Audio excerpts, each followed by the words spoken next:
वळूया पुढच्या बातमीकडे। सिडकोचे अध्यक्ष आणि मंत्री संजय शिरसाट यांच्या विरोधात शरद पवारांच्या राष्ट्रीयनं एल्गार पुकारला।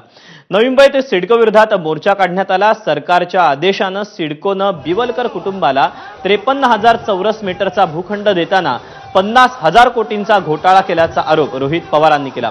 मात्र जमीन मालक यशवंत बिवलकर यांनी हे सर्व आरोप फेटाळले, तर दुसरीकडे सिडकोनंही आरोप फेटाळून अजून भूखंड वाटप केला नसल्याचं सांगितलं आहे। सिडको बिवळकरांना जमीन देण्यासाठी हे नकारात्मक होतं। सगळे इंटरनल रिपोर्ट सिडकोचे हे नेगेटिव्ह होते। बिवळकरांच्या जमिनीचा 7/12 आम्ही जेव्हा विचारलं, काही अधिकारी सांगण्याचा प्रयत्न करत होते, तेव्हा आम्ही त्यांना विचारलं की 7/12 नाव कोणाचं आहे? ते म्हणले हो शासनाचं आहे। मग शासनाचं नाव असताना सुद्धा तुम्ही 12.5% त्या व्यक्तीला तिथं देत असाल तर हे कितपत योग्य आहे?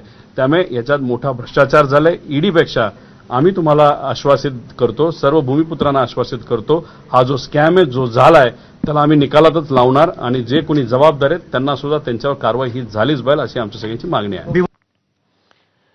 रोहित पवारांच्या आरोपांवर मुख्यमंत्री फडणवीसांनी काय प्रतिक्रिया दिली तीही पाहूया।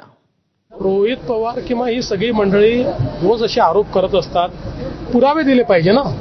बिना पुराव्याचे आरोप करणं योग्य नाही आहे। अर्थात मी अजून काही ती केस बघितलेली नाही, पण हे कुठलेही पुराव्याने आरोप केले तर मग त्या ठिकाणी मला असं वाटतं की त्याच्यावर इफेक्टिव्ह उत्तर देखील मिळतं।